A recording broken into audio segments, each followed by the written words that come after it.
Company namin ay talagang naghigpit po sila.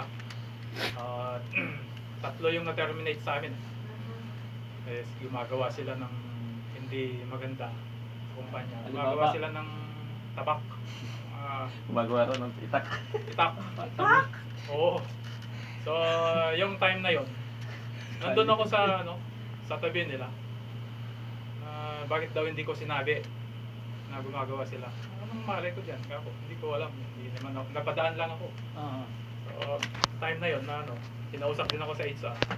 So, next time, kung meron senaryo na ganyan, tutak sa opisina. Hindi ko ba alam na bawal yun? Hindi ko alam sir. So yun, on the spot, na-terminate sila. Ano lang? Tatlo. Dalawang iba. Isang Pilipino, dalawang Bangladesh. Nako. Bro, ano yung ginagawang mga kutsilyo? Ganun sa amin? Ballistic. Ha? Ballistic. Ballistic? Oo. Ano yung ballistic? Matibay po yun, yung metal. Bakal, yung ballistic. metal na Solid na yun. solid. So, ganun din nangyari sa amin. Nung pumasok na ako dun sa opisina, sabi parang tuloy ginawa akong lookout. Hindi ako Chamcha, pwede niyan. Sasabihin ng tawag nila, chamcha. Sip-sip. Chamcha. Sabi ko, hindi ko gagawin yan, sir. I will not accept your offer. Kasi trabaho lang ako, trabaho. Ginagawa ang supervisor. Baka gumagawa ka rin. Out, Anyway, yan ang isang yan, pagsubok sa kanila. Today, ang meaning, ang title po ng aking disciple for today as we continue. Before of that, shall we all stand and pray? Panginoon, makapangyarihan sa lahat. Maraming salamat, Panginoon, sa privilege na you have given to me, Panginoon, as you use me as a Bilang as instrument, O Lord. I pray, Father, na ingatan niyo po kami, Panginoon, at nawa ay pagpalain niyo yung salita, pong pag-aaralan sa website. In Jesus' name I pray. Amen. Mahalin niyo po tayong mupo. So, ilan araw bago ko napag-isipan ng aking title, ng aking wala akong maisip kundi dahil gusto natin lumago, gusto natin magparami, gusto natin na dadami ang kaluluwa ng ating talagang ipababaghagi. Kaya napili ko ang the discipleship. So, sabi dito sa 27, the book of Psalm, chapter 27, verse 1 to 5. Sabi po dito, a Psalm of David, the Lord is my light and my salvation, whom shall I fear? The Lord is the strength of my life, of whom shall I be afraid? When the wicked, even mine enemies and my foes, came upon me to eat my flesh, they stumbled. 27, verse 1 to 5.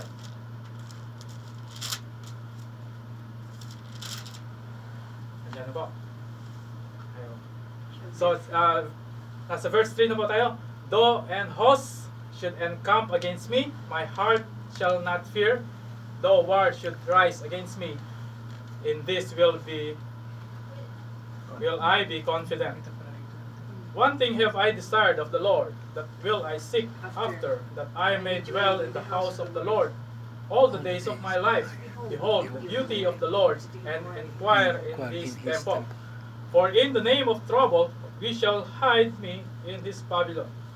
In the secret of his tabernacle shall he hide me, he shall set me upon a rock. Take note this verse 5. For in the time, verse 4. One thing have I desired of the Lord, that I will seek after, that I may dwell in the house of the Lord. Diba sabi ni David? Ang sabi ni David, mas gugustuhin ko pang manatili sa bahay ng panambahan, sa bahay ng Panginoon. Pinili niya sapagkat si David ay isang, siya po ay tinaguri ang talagang siya sa panalangin. The disciple, a personal follower of Christ. Diba? during his earthly ministry, si David talaga ay nananatili siya sa house of God, no? Anong sabi niya? Ha? Anong sabi ni David na I rejoice? Sabi niya, mabuti pa nandun ako sa bahay ng Panginoon. The Lord is my light, sabi niya, and my salvation, whom shall I fear? The Lord is the strength. So, tayo, I have 5 lists na kung ano ang disciple na meron tayo. So, number 1 is doubting disciple. Sino yun? Sino yung may doubt? Si Thomas. What happened? Alam mo? You know why? Why Thomas is a doubt disciple? Hindi siya naniniwala. Sabi niya, hanggat hindi ko ilalagay ang kamay ko sa Butas. sa print na siya'y napako ng Panginoon, hindi ako maniniwala. So meron ba tayong ganyan na attitude na hanggat hindi ko nakikita ang Panginoon, hindi ako maniniwala? So hindi niyo ba alam na ang Panginoon, the Bible tell us na blessed is He na hindi mo pa nakikita ay naniniwala. Amen. Ha? Pag hindi mo na-bless ang tao, ikaw, na hindi mo pa siya nakita, ay naniniwala ka na. Diba?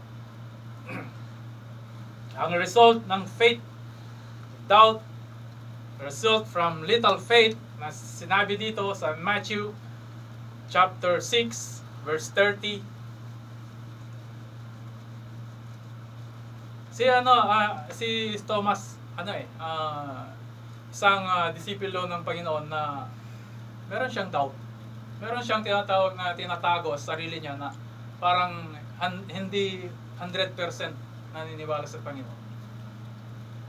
Ano pang sabi niya? Wherefore, if God so clothe the grass of the field, which today is, and tomorrow is cast into the oven, shall He not much more clothe ye, o ye a little of faith? Pero kapag maliit lang yung pananampalataya, parang parang may doubt ka. Parang kapag ikaw ay lalo na how much more if you don't have faith in God.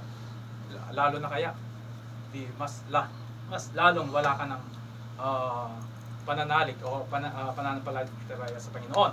In Luke chapter 6 verse 40, the disciple is not above his master, but everyone that is perfect shall be as his master. Di ba? Meron bang alagad na higit pa sa kanilang guro? Wala, di ba? Kailangan ikaw bilang isang discipler mo sa. Yan po ang yan po ang tinatawag na yan po yung teaching ni Pastor Benyabante na mitosis. Kung sino po yung nakarinig, no? Yung mitosis na talagang yun ang ginamit niya na pagsosolving. So, doubting disciples, no? Thomas is a doubting disciple. Yan po. But Thomas, sabi dito sa John chapter 20, verse 24-25, but Thomas, one of the 12, called Didymus, was not with them when Jesus came. Diba? The other disciples therefore said unto him, we have seen the Lord. Diba? Meron na siyang witness eh. Sabi niya, we have seen the Lord. Sabi niya, but he said unto them, except I shall see in his hand the print of the nails, and put my finger into the print of the nails, and thrust my hand into his side, I will not believe. You know mo? Hanggat hindi niya makita, hanggat hindi niya mapatunayan na may butas. Sa yung bakat ng pako sa kanyang kamay. Kaya nga siya si Doubting Thomas. Kaya binansagan siya, the Doubting Thomas, no? Yan po ang isang natin sa bilang isang disciple, no? Number 2 is weak disciple. Weak disciple. In 1 Thessalonians chapter 5 verse 14. Sabi dito,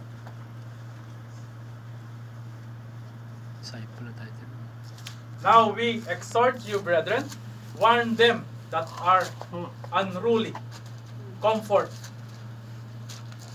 the feeble-minded. Support the So, weak. support the weak, be patient toward all men. Who are they? Where are they now? Yung mga feeble-minded. Di ba? Kaya kapag ka ikaw ay mahina na Kristiyano, yan ang target ng ano eh. Yan ang target ng kalaban, no? At aming ipinamamanhik sa inyo, mga kapatid, sa inyong paalalahanan ang mga manggugulo, palakasin ang mga mahihinang loob, alalayan ang mga mahihina, at maging mapanghinuhod kayo sa lahat. Ang ating bilang weak disciple, kapag ikaw ay mahina, talagang tinitira ka niyan ng kalaban. Kaya mas mainam na yung motto ni David na mas pinipili niya ang manatili sa bahay ng Diyos, bahay ng panambahan ng Diyos, sapagkat yan po ang magbibigay sa kanya ng strong, magiging yung strength po sa isang pananampalataya, no? Si Matthew chapter 9 verse 37 and 38. Matthew chapter 9 verse 37 and 38 dito, then said he unto his disciples, the harvest truly is plenteous, but the laborers are few.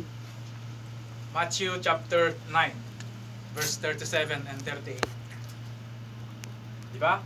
But the laborers are few. Pray ye therefore the Lord of the harvest that He will send forth laborers into the harvest. Marami na. Kailangan na natin anihin. Kaya naglagay dito ng church eh. Hindi natin, it's not accidentally na the church Correct. is in the Sulimania. Yes. Kaya alam nyo kung bakit? Napakaraming Pilipino rito. Doon na nga lang sa padalahan. Ang haba, di ba? Brad Ronald. Papadala sana kami, kaso wala. Ang haba. So, yan po ang ating clue. Correct. Ha? The harvest is plentiful, but the Yes, workers yes. are few. So, mean to say, itong church na to, there are only few workers, but we have to ibigay natin ang ating mga sarili upang sa ganun ay anihin natin yung mga soul na yan. Nangangailangan sila yan, imposible. Nangangailangan yan. Nangangailangan ng Panginoon yan sa kanilang buhay. Ang dami, napakaraming Pilipino rito. Napakaraming natin sharean. Pag nagkaroon na ng sasakyan, there's no reason. Amen. Amen. You give. So, to spread. We have a lot of, what do you call that? Trucks. Yung trucks. Marami tayong mga trucks. Actually, nagdala ako nung time na yon last week. Ibinigay ko kay Gilbert. Sabi niya, wala pa akong maintindihan dito eh. Yun, kaya pinaliwanag. Sila yung nag-open ng ano. Yun. Tuloy-tuloy na yun. So, sabi nila kapag maluwag-luwag na at may sarili na kayong transport, why not? Na makibahagi naman kami sa inyo. Okay, sure. Kasi maraming ma-invite, maraming sasama. Basta yan ay magkaroon tayo ng transpo. Kaya it's very clear. The Bible tell us, the Bible says that the harvest is plenty. Diba? It's plentiful. Kaya yung time natin na gamitin na natin sa pag-solve it. Kaya nga yung end times na yan, talagang parating na ang ating Panginoon. Why not that we have to do the yung obligation natin, no, bilang isang Kristiyano. In 1 Corinthians chapter 14 verse 31, ang solusyon diyan bilang isang weak disciples, sa 1 Corinthians chapter 14 verse 31,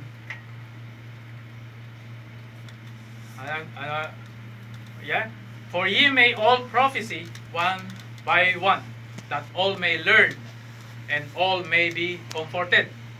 Diba? Sapagkat kayong lahat ay mga kabuluhan sa isa-isa upang ang lahat ay mga tuto at ang lahat ay maaralan. Ano po?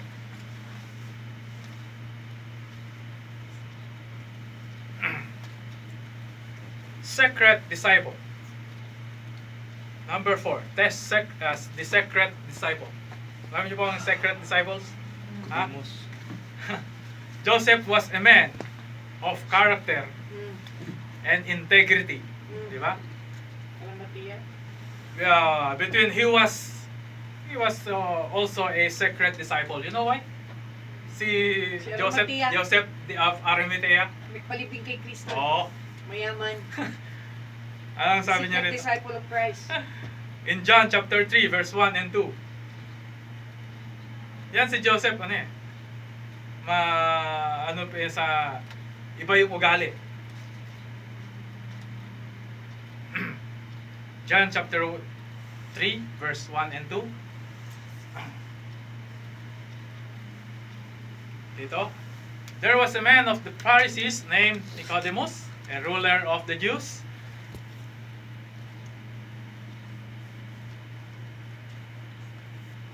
The same came Jesus by night and said unto him, Rabbi, we know that thou art a teacher come from God, for no man can do these miracles that thou doest except God be with him. Yan po, no? Si Joseph ay isang of Arimathea.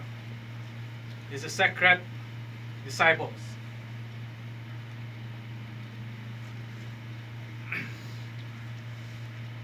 So lahat po ang mga disciple nito ay talagang meron silang kaiba-ibang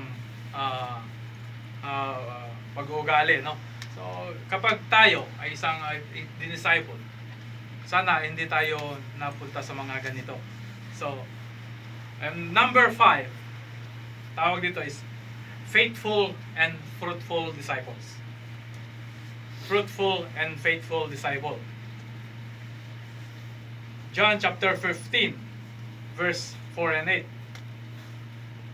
John chapter 15 verse 4 and 8. Abide in me, 4. when I in you, as a branch that cannot bear fruit against the end. Abide in me, sabi ni ganun, abide in me and I in you, as the branch cannot bear fruit of itself, except it abide in the vine, no more can ye except ye abide in me. I am the vine, you are the branches. He that abideth in me, and I in him, the same bringeth forth much fruit, for without me ye can do nothing. If a man abide not in me, he is cast forth of a branch, and is withered, and men gather them and cast them into the fire, and they are burned. If you abide in me, and my words abide in you, ye shall ask what ye will, and it shall be done unto you. Herein is my Father glorified, that ye bear much fruit, so you shall be much disciples. So example, yung mga umaalis na. Do you think that they abide in the words of God? No. Anong gagawin sa puno, yung branch? They cut, just like what our teacher Sir Ate Beng kanina sabi, talagang pinuputol, di ba? Sinusunog. So as a faithful and fruitful disciples, we must abide on the branch. Kapag nandun tayo tutok sa ating Diyos, ay talagang tayo ay magmumunga. Amen. Imagine yung budding. Who can experience yung sa puno, di ba?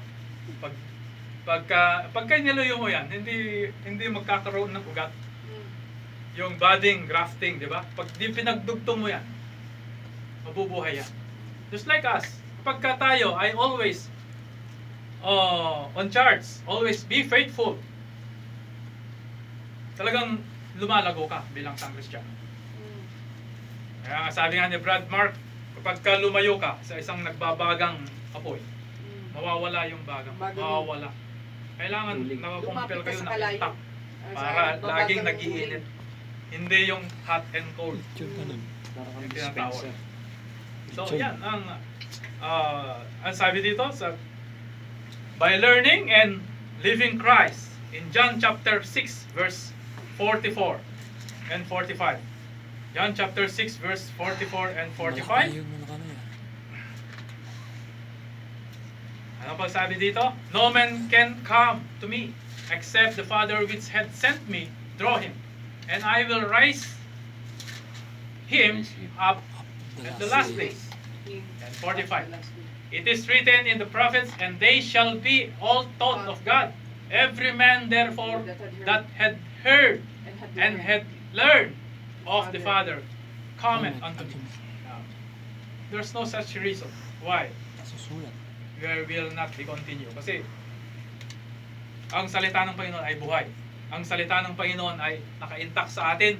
Dapat tayo ay manatili, dapat tayo ay magpatuloy. Anuman ang mga problema natin sa buhay, talagang Amen. ganyan yan. Ganyan, isang... Normal. Oh, it's normal. Kasi nasasabi ko na rin yan dati sa akin, mula pag pumasok ko rito, ang dami kong problema. Hindi ako makapasok ng trabaho. Samantalang nasa kamunduan ako, dami kong barkada, mga iglesia, nakakapasok ko agad. Dahil kasi, sinusuportahan ako ng tao. So, pero nung nagbago ako, ganyan, talagang sabi sa akin ay isang pagsubok lang yan. Talagang magpatuloy ka at ikaw ay pagpapalain din ng Panginoon. No? Amen. Galatians chapter 2 verse 20, ito ay pinaka na verse. I am crucified with Christ, nevertheless I live, yet not I, but Christ liveth in me. Sabi na ano? And the life which I now live in the flesh, I live by the Son of God By faith. who gave Himself for me, di ba? Yeah, yun po ang Galatians 2:20. Yan po ang nagbibigay sa atin ng lakas. Yan po ang nagbibigay. Yung verse na yan ay talagang binibigay yung kung paano tayo magiging faithful, kung paano tayo maging fruitful disciples. Di ba? So, saan po tayo? Saan po tayo nakabilang na disciple? Is it a doubting disciples? Is it a fearful disciples? Is it a weak disciples? Or secret disciples? Or faithful and fruitful disciples? Yun po ang ating Correct. ang ating ginagawa, no? Ayan po ang ating pagbibigyan pansin, no? Disciples do the will of the Father and are in fellowship with Jesus. Kailangan, Amen. kapag ikaw ay isang disciple na, kapag ikaw ay isang mananampalataya, ibigay mo na. You have to serve God. Serve God and surrender your life or submit yourself to God. Diba? Complete training. Sabi nga dito, complete training. Kasi kapag ikaw ay sinasabak sa at wala kang training, anong mapapala mo doon? Mababaril ka, di ba? So yun po ang ating disciples are not merely learners, sabi dito, but fruit-bearing disciples, makers. They multiply themselves. Kaya tayo, kaya binigay ng Panginoon ang lugar nito. So there is some reasons. There is Yes. some purpose. Amen. Kasi tayo lang mapansin ninyo, mga ibang church. Diba? Dito, may quality church tayo. Ang daming nakapunta na rito, nakapuna kung anong klaseng church ito. Ganda. Ganda. Sinasabi nga pala, may nagsabi yung bayaw ko pala.